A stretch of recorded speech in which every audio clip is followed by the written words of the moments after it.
Ako yung nararamdaman ko. Kaya sabi ko nga, dapat nararamdaman ko yung isang bagay para may arte. May inamin yata ang kuya to na. Hindi! Kaya natin si Julia nararamdaman ko yung love scene. Parinig ko? Diba? Sa tagal na rin naman ang pinagsamahan nyo, diba? Imposible naman wala akong nararamdaman ni Julia. Julia, ano to?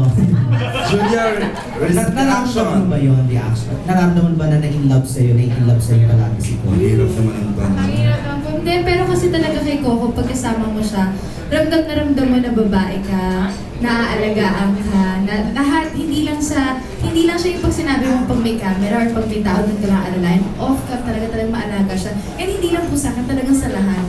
So may gano'n talaga siya, kung pagkatao na po talaga maalaga ko. Kaya pala, ano, palaging babae. Okay, thank you. Here's a question from Tita Pilar Mateo. Ala, lagot ka.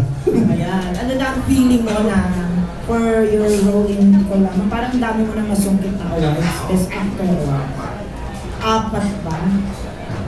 Anong pakiramdam mo na? Parang sungkit ka lang ng sungkit ng mga awards. Mga sa best actor. Okay, mention na natin. Siyempre po,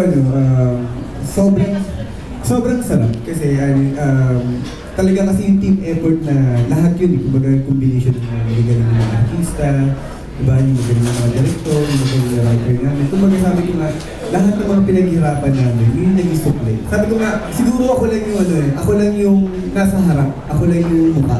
Pero lahat yun, team effort. Alam niyo po, honestly, nung nanalo si Kim Chiu, nanalo si Casey, nanalo si Julia, sobrang sayang-saya ako.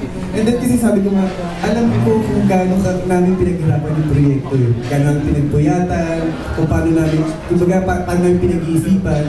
Sabi ko nga, ang hirap kasi gawin lalo na from past to the present. Ang hirap eh, ang hirap